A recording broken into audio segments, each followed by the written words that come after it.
Jadi jamaah yang dimuliakan Allah Subhanahu wa taala, tidak mungkin kita tidak membalas kebaikan yang sudah diberikan orang kepada kita.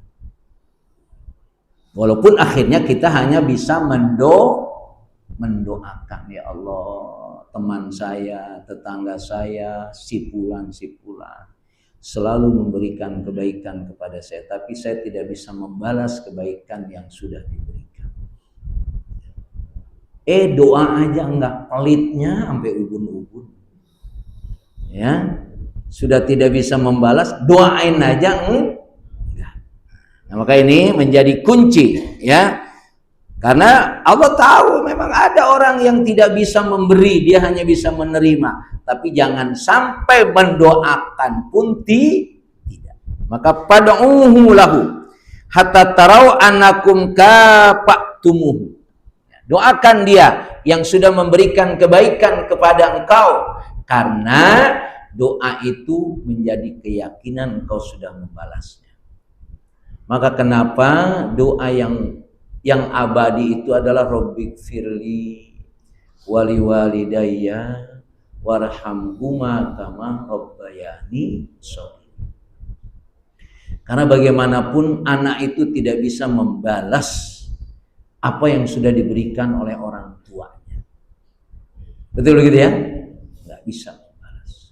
Maka doa itu terus menjadi kekuatan kita. Ya. Karena memang kita tidak bisa membalas apa yang sudah orang tua kita berikan kepada kita. Maka jangan sampai kita tidak mendoakan. Itu urusan kita dengan orang tua. Tapi urusan dengan kita seperti satu majelis ini, ya, banyak kebaikan-kebaikan yang sudah kita terima. Lalu apa yang kita bisa balas dari kebaikan yang sudah kita terima? Sallallahu ala Muhammad, sallallahu alaihi wasallam, sallallahu ala Muhammad, sallallahu alaihi wasallam. Anta syamsun, anta badrun, anta nur. Alhamdulillah Rabbil Alamin, wa bihi nasta'inu ala umuri dunya waddin, wa ala alihi wa sahbihi ajma'in, amma ba'd. Yang sama-sama kita muliakan Dewan Guru Majelis Taklim Aqabah, yang sama-sama kita hormati Ketua Pembina, Ketua Umus, dan seluruh pengurus jamaah Majelis Taklim Aqabah yang saya hormati. Bersyukur kepada Allah Subhanahu wa taala dengan ucapan Alhamdulillah Rabbil Alamin atas segala curahan rahmat, nikmat serta taufik hidayahnya, kita masih diberikan kesehatan, kemampuan untuk hadir di majelis ini dalam rangka melaksanakan salah satu kewajiban kita, yaitu thalabul ilmi. Mudah-mudahan hadirnya kita di sini merupakan salah satu bentuk syukur kita kepada Allah Subhanahu wa taala. Salawat dan salam semoga tercurah limpahkan kepada junjungan kita Nabi besar Muhammad Rasulullah SAW yang diutus sebagai hamba utusan Allah, contoh dan suri tauladan untuk kita semua. Mudah-mudahan dengan mengikuti, melaksanakan, mencontoh sunnah-sunnah beliau, kita bukan saja mengakui Nabi kita Muhammad Rasulullah SAW, namun juga kita berharap diakui sebagai umatnya sampai akhir zaman, dan di akhirat kelak kita berhak mendampingi beliau di surganya Allah Subhanahu wa taala. Amin ya rabbal alamin. Jamaah sekalian, mengawali pengajian pagi hari ini, mari kita sama-sama buka dengan pembacaan suratul Fatihah yang kita khususkan untuk kedua orang tua kita, guru-guru kita, jamaah Majelis Taklim Aqabah yang telah mendahului kita.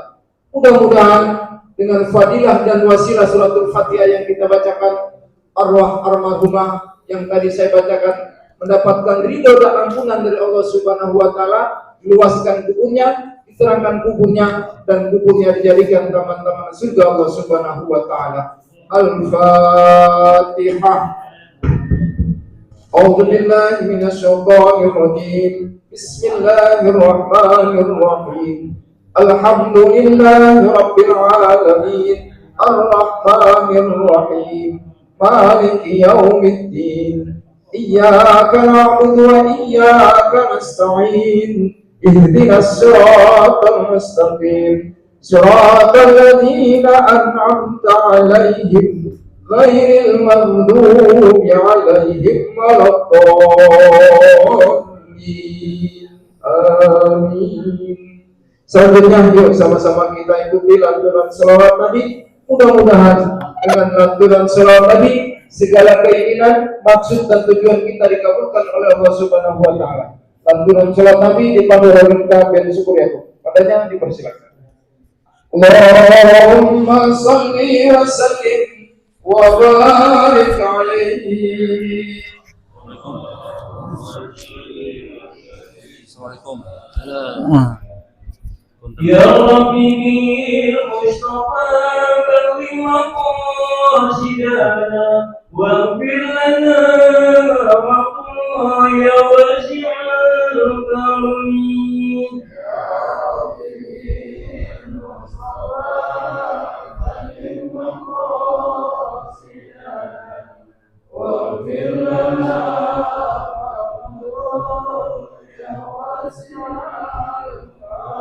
محمد شهيد الكونين والثقلين والمريضين من الأرض والعجم.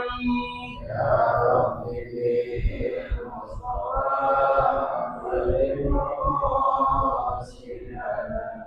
واغفر لنا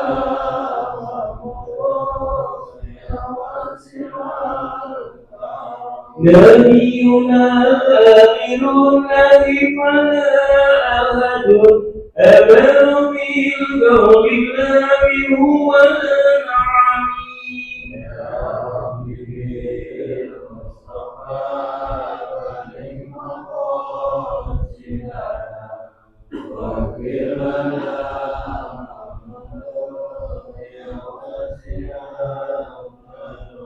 هو الحبيب الذي ترجى شفاعته لكل هول من الأول مكرمين. يا رب بالمصطفى عليه مقاصدنا واغفر لنا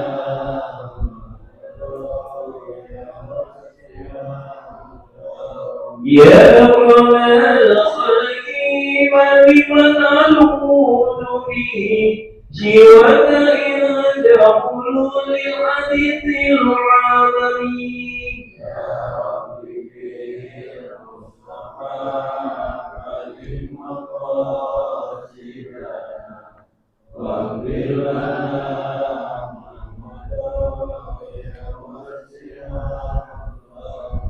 لم يكن قط ضاع مطلقا ابدا ولن تتعب اصلا في مدى الزمن. يا رب بالمصطفى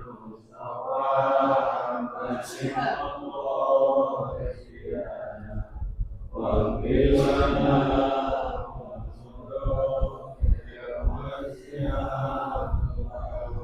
يا نفس لا تقنطي من زلة عزمت إن الكبائر في الكفر كالأمم.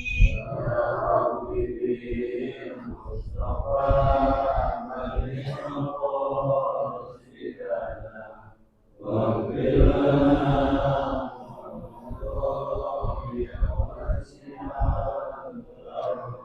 والأهل والصحب ثم تعين لهم أهل التقى والنقى والعلم والحكم.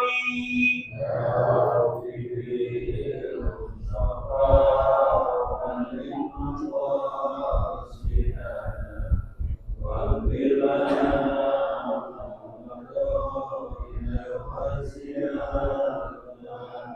اللهم صل وسلم وبارك عليه.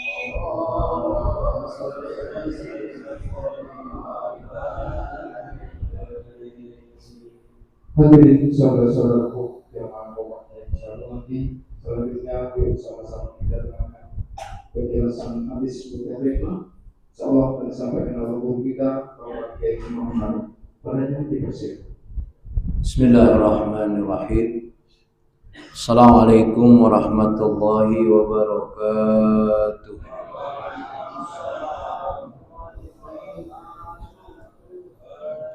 Alhamdulillah. Alhamdulillahil qail fi kitabihil karim. A'udzu billahi minasy syaithanir rajim. Rabbi auzi'ni an ashkura ni'mataka allati an'amta 'alayya wa 'ala walidayya wa an a'mala salihan tardah wa aslih li fi dzurriyyati inni tubtu ilaika wa inni minal muslimin. Asyhadu an la ilaha illallah wahdahu la syarikalah wa asyhadu anna Muhammadan abduhu wa rasuluh la nabiyya ba'dah amma ba'du. Kita bersyukur kepada Allah Subhanahu wa taala, Allah yang terus menjaga kita, Allah yang terus memberikan segala kebaikan kepada kita, Allah yang selalu memberikan nikmat kepada kita. Mudah-mudahan apa yang sudah Allah berikan kepada kita, kita pandai mensyukurinya dan terus kita berupaya untuk taat kepadanya. Salawat serta salam kita sampaikan kepada Nabi kita Muhammad sallallahu alaihi wasallam, Nabi yang menjadi uswah kita dalam menjalani hidup dan kehidupan ini. Jamaah yang dimuliakan Allah Subhanahu wa taala, dalam kehidupan kita di tengah-tengah masyarakat ini mesti ada yang kuat, ada yang setengah kuat, ada yang lemah, bahkan setengah lemah, bahkan dilemahkan. Berbagai model keadaan yang ada pada hidup kita di tengah masyarakat. Maka setiap diri kita harus berupaya mengenal sebetulnya posisi saya ini di mana, seperti apa. Karena bagaimanapun kelemahan kita ini menjadi kekuatan bagi yang lain. Kekuatan yang ada pada orang lain menjadi tambah kuat ketika dia mau menolong orang yang lemah. Maka Rasulullah memberikan pengajaran kepada kita, man ista'adakum billah fa'iduhu wa man sa'alakum billah fa'atuhu wa man da'akum fa'ajibuhu wa man sona'a bikum ma'rufan fakafi'uh fa in lam tajidu ma tukafi'unahu fada'ulahu hatta tarau annakum kafatumu. Siapa orang yang minta perlindungan kepada kamu, maka lindungi dia. Siapa yang meminta kepada kamu, maka beri dia. Dan siapa yang mengajak atau mengundang kepada kamu, maka penuhi undangannya. Dan siapa yang memberikan kebaikan kepada kamu, berikan dia kebaikan.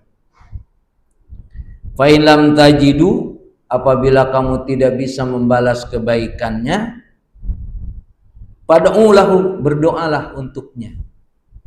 Sehingga kamu yakin kalau kamu sudah memenuhi apa yang diberikan kepada kamu.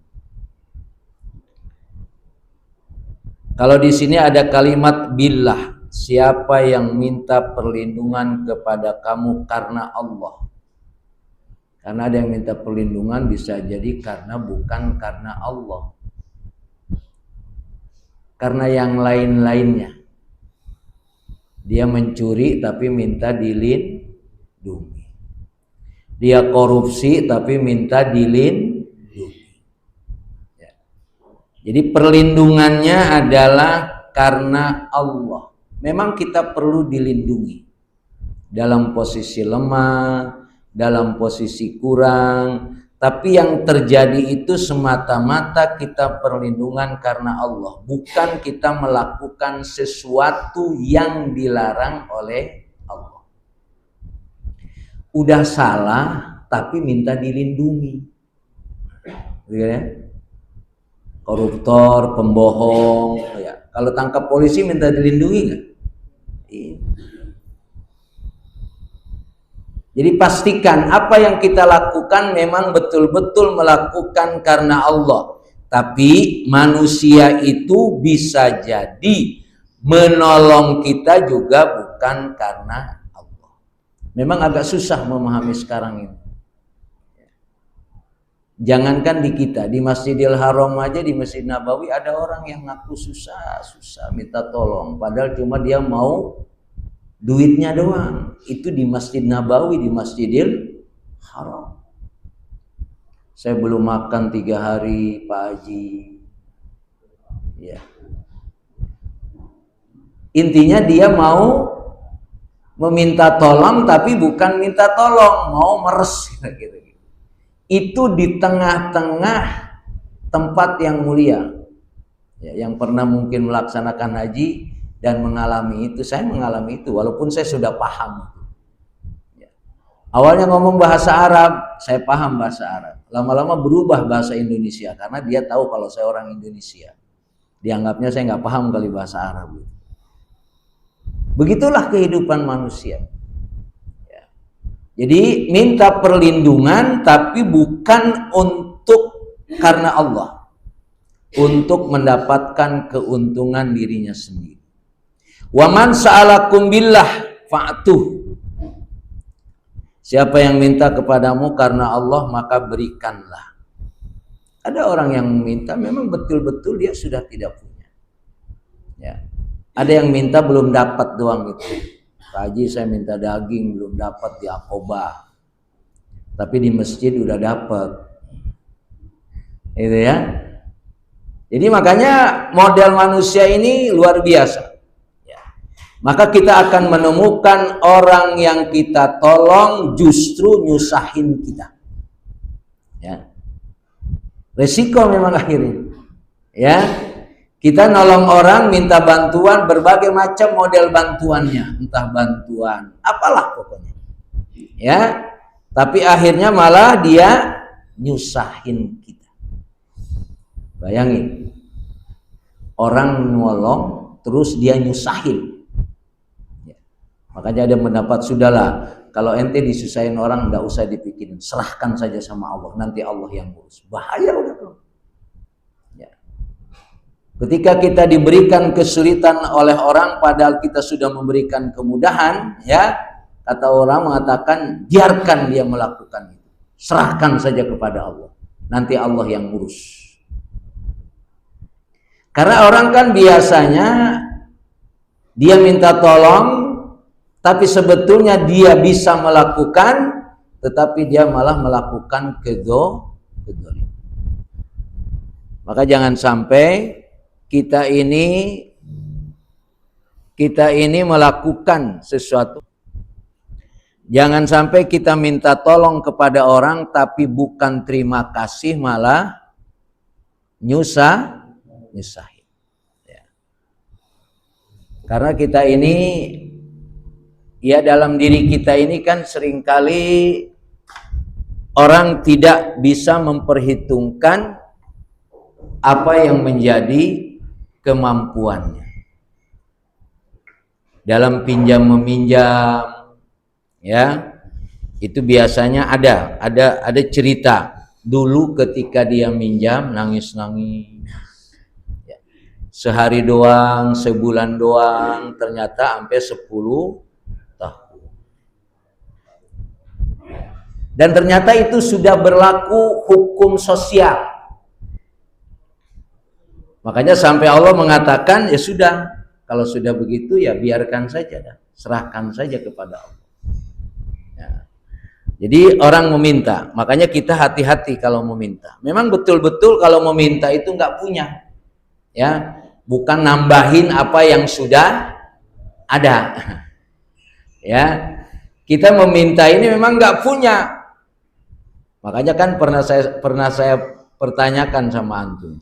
Orang yang minta, orang yang minjem, mana yang diberi? Yang minjem.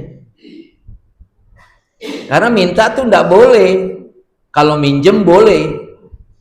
Cuma bayar. Gitu ya. Memang resikonya itu. Ya. Kalau orang minta kan dianggap selesai. Tapi minta itu tidak boleh.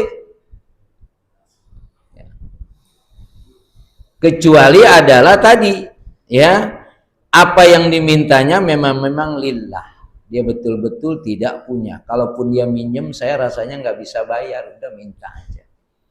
Dan banyak di masyarakat begitu. Datang kepada saya juga, saya pinjam duit Ustadz 20.000 buat beli beras, nanti minggu depan saya bayar, ya sudah.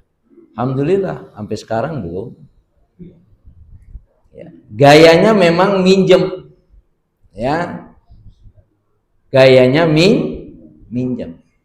Gengsian minjem, gengsian minta. Gayaan minjem dong ya. Gaya kalau minjem. Nah. Waman sona bikum ma'rufan fakafi'uhu. Siapa yang memberikan kebaikan kepada kamu, balas kebaikannya. Ya. Seberapa kebaikan yang sudah dilakukan kepada kita, kita berpikirnya adalah membalas apa yang sudah dia berikan kepada kita. Jangan dia mah orangnya baik, besok sama dia lagi dah.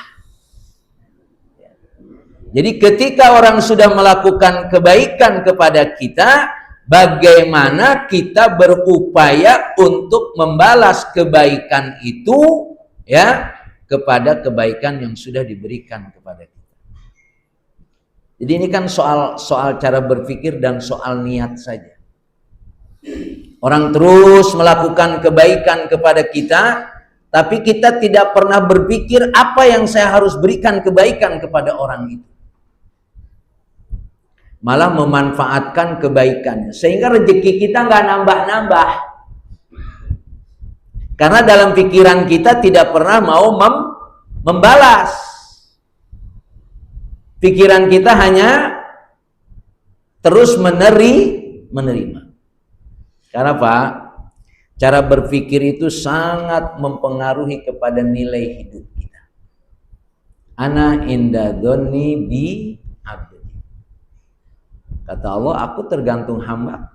Bagaimana perkiraan hamba? Kalau dia berpikir mau memberi, maka Allah akan memberikan. Kalau dia selalu berpikir menerima, dia tidak akan diberikan oleh Allah.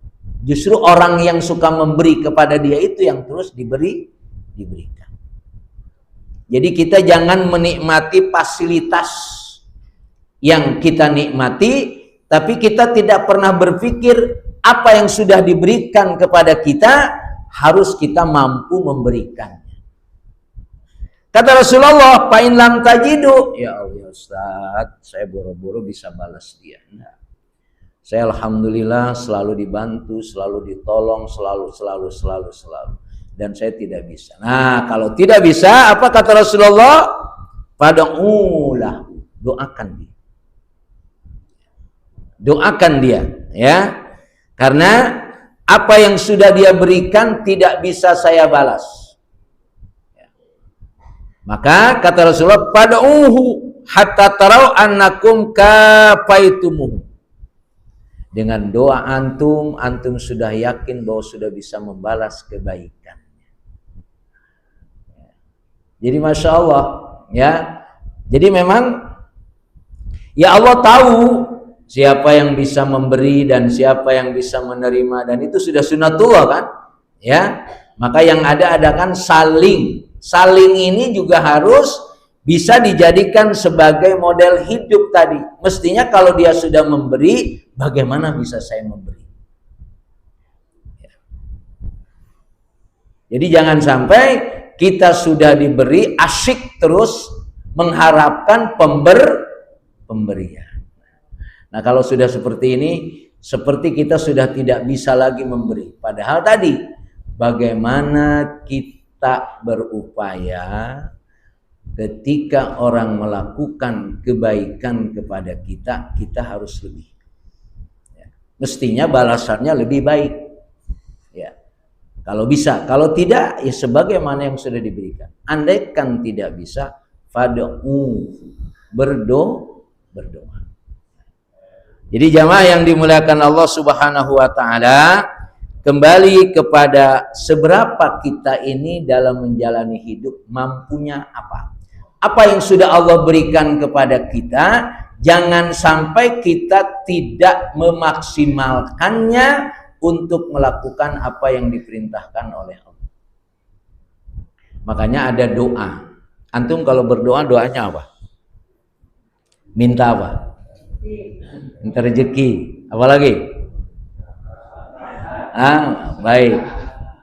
Ya, ini ada dalam kitab Al-Hikam tuh, khairu ma tatlubuhu minhu ma huwa talibuhu minka.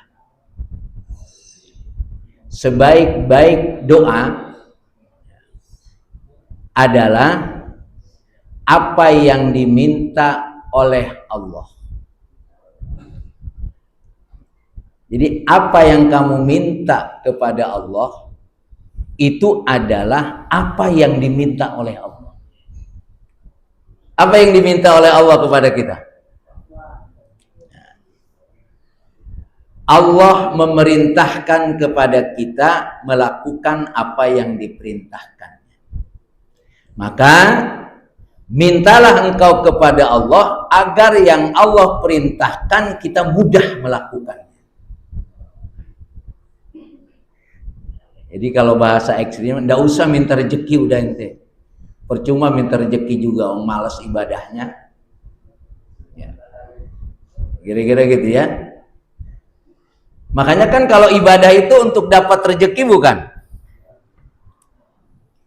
Antum ibadah untuk dapat apa? Hah? Orang kafir nggak ibadah itu rezekinya banyak. Hah? Bahkan lebih banyak tuh orang kafir itu. Dia tidak ibadah, malah melawan Allah, tapi Allah berikan banyak. Jadi antum ibadah dapat apa? Ini dia. Ya. Kita ibadah itu memang diperintahkan oleh Allah. Udah titik. Makanya orang ibadah malas. Gue ibadah, sholat maka kagak sholat sama aja, miskin aja begini. Ya memang ibadah bukan mau mendapatkan harta, bukan mendapatkan jabatan, bukan. Ya. Kalau mendapatkan harta, dapat jabatan tuh orang-orang kafir. Ya. Mereka nggak ibadah aja dapat. Maka ibadah yang kita lakukan memang itu perintah Allah. Sudah, tinggal kita melakukan. Makanya tadi doanya apa?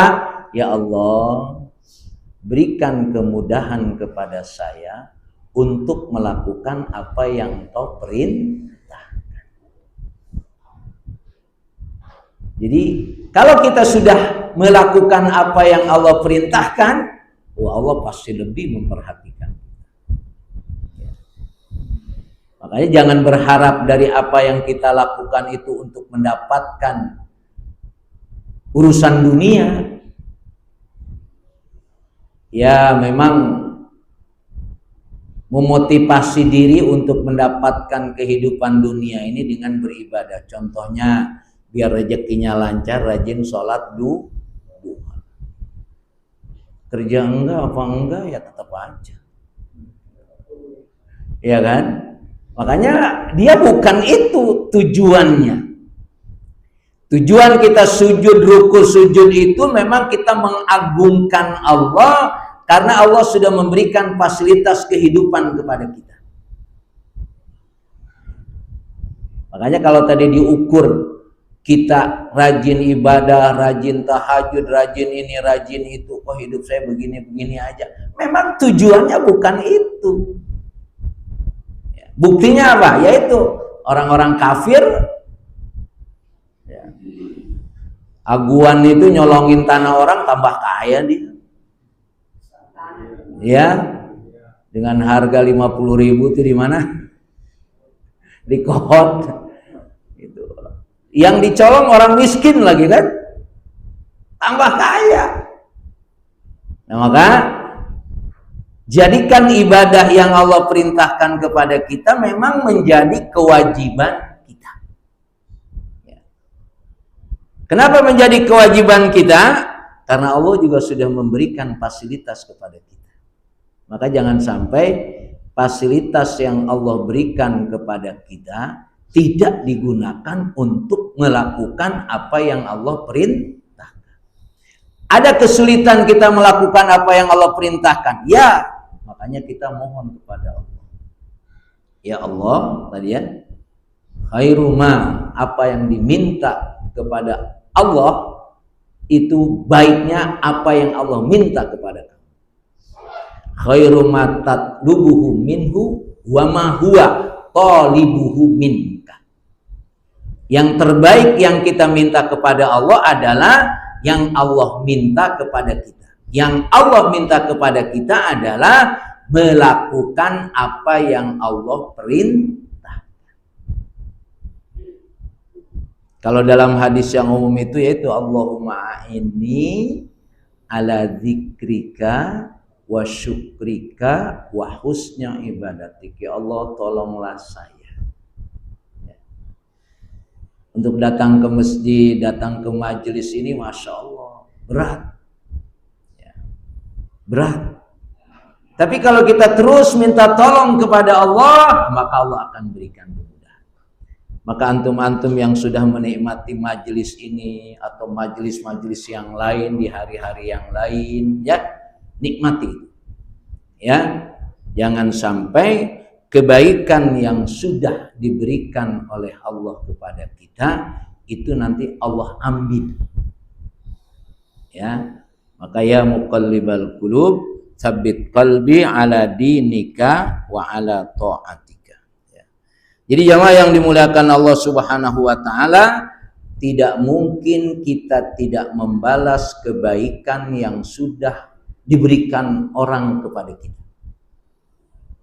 Walaupun akhirnya kita hanya bisa mendoakan, ya Allah, teman saya, tetangga saya, sipulan selalu memberikan kebaikan kepada saya, tapi saya tidak bisa membalas kebaikan yang sudah diberikan. Doa aja enggak, pelitnya sampai ubun-ubun. Ya, sudah tidak bisa membalas, doain aja enggak. Nah, maka ini menjadi kunci, ya. Karena Allah tahu memang ada orang yang tidak bisa memberi, dia hanya bisa menerima. Tapi jangan sampai mendoakan pun tidak. Maka pad'uhu lahu hatta tarau annakum kafa'tumuhu. Doakan dia yang sudah memberikan kebaikan kepada engkau, karena doa itu menjadi keyakinan engkau sudah membalasnya. Maka kenapa doa yang abadi itu adalah Rabbik firli wali walidayya warhamhuma kama rabbayani shaghira. Karena bagaimanapun anak itu tidak bisa membalas apa yang sudah diberikan oleh orang tuanya. Betul begitu ya? Nggak bisa membalas. Maka doa itu terus menjadi kekuatan kita. Karena memang kita tidak bisa membalas apa yang sudah orang tua kita berikan kepada kita. Maka jangan sampai kita tidak mendoakan. Itu urusan kita dengan orang tua. Tapi urusan dengan kita seperti satu majelis ini. Ya, banyak kebaikan-kebaikan yang sudah kita terima. Lalu apa yang kita bisa balas dari kebaikan yang sudah kita terima? Jamaah yang dimuliakan Allah Subhanahu wa taala, ada nggak orang yang menolong kejahatan? Orang jahat ditolongin. Ada ya? maling. Iya. Ya. Jadi ini Rasul mengingatkan. Ya. Makanya kita harus betul-betul tahu mana yang harus kita tolong, mana yang harus kita tidak tolong. Kalau ada hadis itu yang mukul sama yang dipukul, yang mana yang ditolong? Ya, ada orang lagi berantem, ya, yang ditolong yang mana? Yang mukul yang ditolong. Yang dipukul nggak usah ditolong, biar dipukulin aja. Ya. Jadi dalam riwayat itu justru yang harus ditolong adalah yang dolim, bukan yang madlum. Yang ditolong yang dipukul. Apa maksudnya? Supaya dia jangan mukul terus. Maksudnya begitu. Antum kalau ada orang yang lagi dipukul, yang dipegang yang mukulin apa yang dipukulin? Yang mukulin kan? Jadi yang ditolong yang mukulin, bukan yang dipukulin. Ya. Karena kalau dia tidak ditolong, mukulin terus. Ya. Tapi masalahnya, ya, yang mukulin sama yang dipukulin biarin aja. Ya. Sama dengan kehidupan kita sekarang. Ya. Yang ditolong malah yang mestinya tidak ditolong. Coba perhatikan. Ya. Man a'ana dhaliman liyudhida bi batili haqqa faqad bari'at minhu dhimmatullah wa dhimmata rasulih. Siapa yang membantu orang yang aniaya untuk memenangkan kebatilan, ya, atau perkara yang hak, maka sesungguhnya dia telah melepaskan diri dari tanggungan Allah dan Rasul-Nya. Soalnya dia teman saya gitu kan ya. Walaupun salah tetap ditolong. Nah, ini masalah. Ya. Jadi jangan sampai kita keliru menolong orang lain. Karena kalau kita menolong yang dia sedang melakukan kezaliman, Allah tidak akan lagi melindungi kita dan Rasul juga tidak melindungi. Karena yang hak dan yang batil kan jelas ya. Ini hak, ini batil. Jelas. Jadi jangan sampai kita keliru. Gara-gara sembako kita salah milih pemimpin kita. Berarti kita menolong kezaliman. Coba dalam masyarakat ini kan banyak kehidupan yang sangat-sangat tidak sesuai lah kira-kira.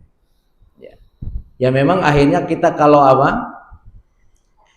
berbeda dan posisinya lemah ya siap-siap saja. Di masyarakat ini orang lebih minta perlindungan sama preman apa sama ustaz? Ya, minta perlindungannya sama preman. Dia mau buat proyek atau apalah di suatu tempat. Yang dia cari siapa? Premannya di sini. Begitu ya hidupnya. Ya. Nah, maka jangan sampai kita keliru menjaga kehidupan ini. Karena yang bisa melindungi kita hanya Allah Subhanahu wa Ta'ala. Tapi kita lupa, ya. Seolah-olah orang baik itu tidak memberikan perlindungan. Yang bisa memberikan perlindungan para preman. Sehingga orang lebih kenal kepada preman daripada kepada orang-orang yang baik. Maka akhirnya tanpa sadar dia berpikirnya adalah dalam posisi keburukan. Maka mudah-mudahan antum yang beraktivitas di mana saja, mendapatkan berbagai model kehidupan, majelis inilah yang akan menjadi tempat kita perlindungan supaya Allah membimbing kita. Karena kalau sudah terlalu jauh kita tidak diperingatkan, ya. Bahkan kalau saya lupa, kalau nggak salah Imam Ghazali mengatakan kalau orang tidak pernah mendengar kebaikan selama 40 hari itu akan beku hatinya. Sehingga menerima kebaikan itu susah. Ya. Jadi kalau mendengar kebaikan tuh gue nyari yang haram aja susah, apalagi nyari yang halal. Jadi cara berpikirnya sudah tidak bisa menerima kebaikan. Ya. Sehingga yang dia biasakan dalam hidup ini adalah selalu berupaya. Memang kalau urusan dunia ini lebih lancar bohong apa jujur? Urusan dunia lebih lancar bohong. Ya. Ada jamaah saya itu dia manajer obat atau apalah. Obat itu kan banyak penipuannya. Ya. Akhirnya dia berhenti setelah ikut rajin ngaji itu, malah dia bingung menghadapi. Ya. Obat-obat itu kan macam-macam lah saya rinciannya. Sehingga kalau secara hukum itu berat betul itu menghadapi. Akhirnya dia berhenti dan kembali ke kampungnya. Ya, dengan hidup seadanya. Karena ternyata tadi, ya maaf ya, dokter itu kan juga sekalian jualan obat. Masya Allah. Ya. Jadi, makanya kembali, mari kita minta bimbingan dari Allah. Agar urusan dunia ini jangan memperberat kita. Yang memperberat kita urusan dunia ini karena tadi kita bersandarnya kepada kemudahan tapi dengan cara bohong dan lain sebagainya. Ya. Maka di sini adalah hadis memberikan peringatan jangan menolong orang yang berbuat dolim. Ya. Cuma saya yang kalau yang kita nolongin yang berbuat dolim duitnya rada gede nih. Begitu ya? Duitnya rada gede, kalau nggak ditolongin gimana ini dia, ya. Nah, karena konsekuensinya adalah bariat minhu dhimatullah wa dhimatu rasulih. Ya. Allah tidak akan menolong dan Rasul pun tidak akan menolong. Memang jangkanya jangka panjang, sehingga kehidupan dunia ini menjadi semakin asik. Ya, kalau kita tadi dengan kedoliman, ya, duitnya lebih mudah, gitu kan? Makanya akhirnya preman itu luar biasa gagahnya, ya. Antum kenal preman yang gagah? Iya, siapa? Ya, preman itu lebih terkenal, bahkan sampai wallahu alam, jenderal aja takut sama preman, kira-kira gitu ya. Benar apa enggak wallahu a'lam. Tapi begitulah kejahatan itu. Ya, orang melakukan kejahatan tuh lebih yakin daripada melakukan kebenaran. Ya. Lebih yakin, lebih aman melakukan kejahatan ketimbang melakukan kebenaran. Di dunia seperti itu. Maka kembali kepada apa yang menjadi kewajiban kita sebagai hamba Allah. Karena hakikatnya tidak ada yang bisa menjaga kita kecuali hanya Allah. Tidak ada yang bisa memberikan apapun kepada kita kecuali hanya Allah. Ini akidah, ini keimanan. Tapi faktanya tidak begitu kan. Orang lebih dekat sama koruptor daripada dekat sama ustadz. Kalau datang ke koruptor, datang dikasih duit. Sama ustadz dikasih nasihat doang. Ya. Lebih mahal nasihat atau lebih mahal duit? Nah, ini di masyarakat makanya betul-betul kita terus minta perlindungan kepada Allah, minta bimbingan kepada Allah. Jangan sampai kita terjebak oleh urusan dunia. Ya. Karena manusia dengan segala kelemahannya tapi dia semakin lemah kalau semakin jauh dengan Allah. Kelihatannya aja semakin kuat. Ya, kelihatannya aja semakin kuat, tapi justru kalau dia semakin jauh dengan Allah, sebetulnya semakin lemah. Sadar atau tidak sadar. Maka kita ini harus saling mengingatkan. Ya, jangan sampai jalan kita keliru. Kelihatannya lebih bagus, lebih luar biasa urusan dunia, tapi problemnya lebih banyak.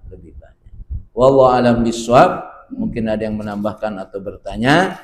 Saya kembalikan kepada moderator, mudah-mudahan bermanfaat, bahwa apa yang kita jalani dalam hidup ini adalah semata-mata melakukan kewajiban kita. Allah nanti akan memberi.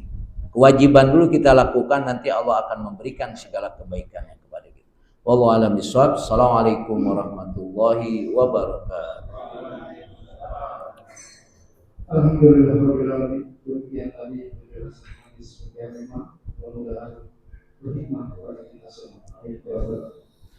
Hadirin yang saya hormati, dulu ketika sahabat bertunjuk kepada Rasulullah SAW, kebetulan Rasul sedang tiduran atau rebahan, dan ketika itu terlihat jelas tubuh Rasul terdapat bekas luka atau tingkat. Dan sekitar itu pula sahabat menangis melihat kondisi Rasul yang sebegitu ada.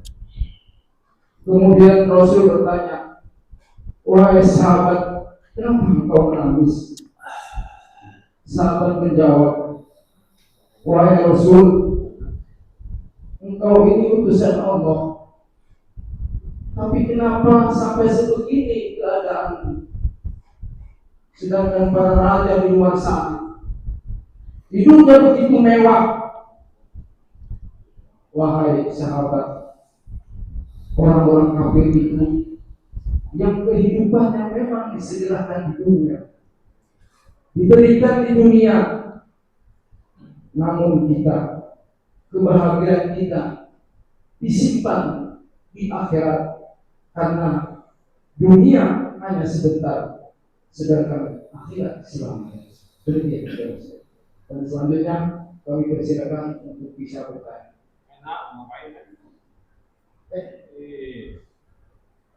Ada informasi dari ketua barangkali. Bismillahirrahmanirrahim.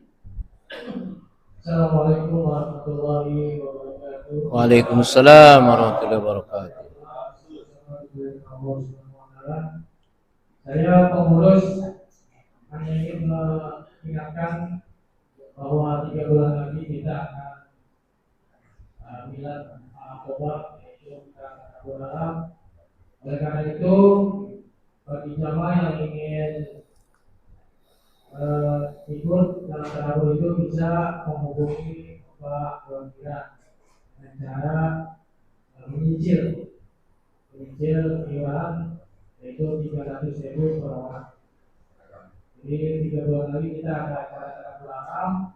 Oleh karena itu, Bapak para jamaah bisa menghubungi Bapak Wangkira.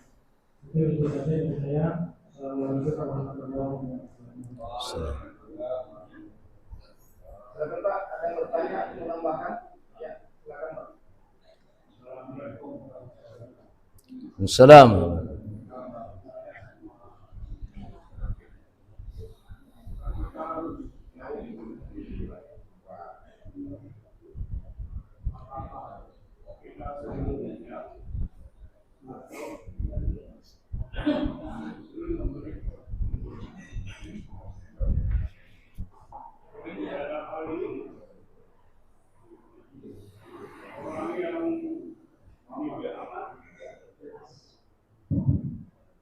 Sebetulnya kan orang yang suka meminjamkan, ya. Tapi dalam hal ini saya dituntut bukan meminjamkan, tapi memberi aja. Jadi kalau seorang meminjamkan, taruhlah 1 juta, usaha pinjam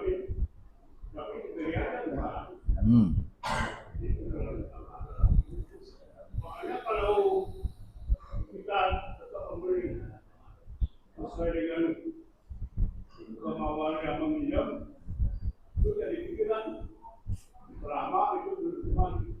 Tapi kalau kita memberi, kita ada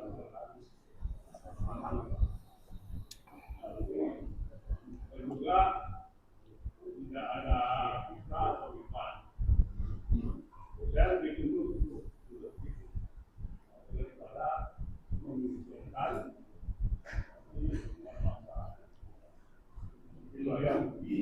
ini bagaimana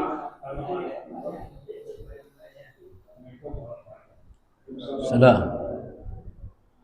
Ya, ketika orang meminjam itu memang dia membutuhkannya segitu. Dia butuhnya 1 juta. Kalau dikasih 500.000 nggak cukup. Cuma memang masalahnya sekarang adalah ketika kita meminjam tuh niatnya apa? Karena ada orang minjem itu ternyata memang niat nggak mau bayar. Ada nggak? Ada. Jadi kalau orang meminjam itu dalilnya ada. Kalau orang meminjam itu kalau dia niat bayar, Allah akan mudahkan nanti membayarnya. Bagi orang yang meminjam. Sikap orang yang meminjam itu adalah dia harus berpikir bahwa dia akan membayar. Sedangkan yang dipinjam berpikirnya beda. Ya. Kalau yang dipinjemin itu berpikirnya kalau dia tidak bayar sudah saya sedekahkan. Itu. Wa in kana du usratin panadiratun ila maisarah wa anta saddaqu khairul lakum in kuntum ta'lam. Cuma kalau yang meminjam tidak pernah berpikir dia mau membayar, kesulitan hidupnya akan terus mengikutinya. Kalau yang dipinjemin nggak mungkin dia jatuh miskin. Ya, nggak mungkin jatuh miskin. Ya, walaupun tidak dibayar. Tapi yang meminjam kalau dia tidak berpikir untuk membayar, dia akan terus menghadapi kesulitan. Rezekinya terhambat. Niat dulu. Bayarnya belum, niat dulu. Karena nanti dalam riwayat dikatakan ketika ada orang dia punya hutang dan dia bisa membayar tapi tidak membayar, nanti akan ditagih nanti di akhirat. Ketika dia punya hutang dan dia niat membayar tapi sampai mati dia tidak bisa membayar, Allah nanti yang akan bayar. Gitu. Jadi si peminjam harus punya jiwa fair. Dia niat bayar. Niat bayar itu berbagai macam. Punya utang 10 juta, punya utang 2 juta. Memang tidak bisa cash ya, kalau niat bayar dicicil. Gitu ya. Niatnya ada dengan action. Saya belum bisa bayar. Padahal kalau dia cicil mungkin selesai. Ya. Sedikit demi sedikit akhirnya selesai. Tapi karena dalam pikirannya dia tidak mau bayar, maka terhambat rezekinya. Maka tidak heran ada orang yang utangnya ada tapi gaya hidupnya juga jalan terus. Ya, mestinya kalau perlu dia nggak usah makan kira-kira gitu. Ya, kalau memang dia berpikir mau membayar hutang. Jadi gitu Pak ya. Itu boleh saja orang datang, ya ente kalau pinjem 1 juta kayaknya nggak dibayar, saya kasih aja 500.000 boleh. Ya, akhirnya kita juga selesai, dia juga selesai. Cuma masalahnya selesai nggak yang dia hadapi. Ya. Apalagi orang kalau kena pinjol. Pinjol bisa ditawar nggak? Nggak bisa. Harus diselesaikan. Harus diselesaikan itu. Punya utang sama pinjol 2 juta, dikasih 1 juta, ya malah nggak selesai. Nambah lagi nggak? Nambah lagi. Inilah kehidupan di masyarakat. Tinggal kita, apakah kita menjadi peminjam atau yang meminjamkan, itu tetap ada dalilnya. Yang minjam akan diberikan kemudahan membayarnya ketika dia niat bayar. Yang minjemin dia harus berpikir, andaikan tidak dibayar oleh yang minjam, dia harus berpikir menunggu kapan dia sampai bisa bayar. Ya, tidak ada batasnya. Yang jelas, wa in kana du usratin panadiratun ila maisar. Si peminjam harus sabar menunggu sampai yang minjam bisa bayar. Cuma masalahnya yang minjam ini mau bayar atau tidak. Atau jangan-jangan niat bayar pun nggak ada. Lupa. Kalau niat bayar insya Allah. Nah, dalam riwayat kalau nggak salah begitu, akan dimudahkan oleh Allah. Bahkan nanti sampai dia mati belum bayar pun nanti Allah akan bayarkan. Allah a'lam bishawab. Saya dapat cukup ya.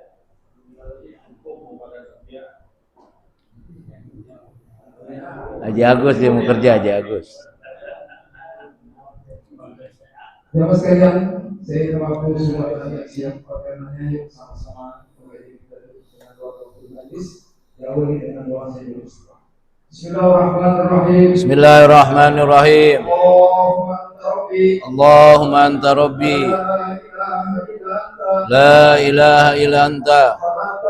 Khalaqtani wa ana abduka wa ana ala ahdika wa wa'dika mastata'tu a'udzu bika min syarri ma sanatu abu laka bi ni'matika alayya wa abu bi dzambi waghfir li wa innahu la yaghfiru dzunuba illa anta subhanaka Allahumma wa bihamdika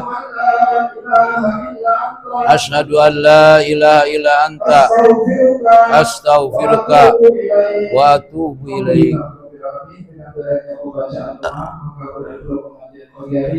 Terima kasih atas segala perhatian, mohon maaf kekurangan. Jangan lupa untuk kebersihan, keindahan dan kebersihan majelis ini. Gelas yang di depan Bapak sekalian untuk di bawah diletakkan di depan sana, dan jangan lupa pula kita dibanting kurang dengan sholat berjamaah. Bila taufiq wal hidayah. Assalamualaikum warahmatullahi wabarakatuh. Waalaikumsalam warahmatullahi wabarakatuh.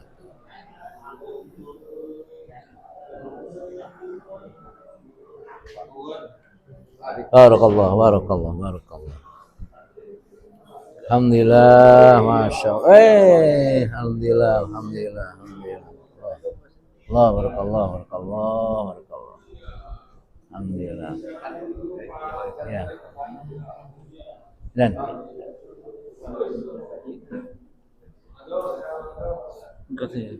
Barakallah, syukran, syukran.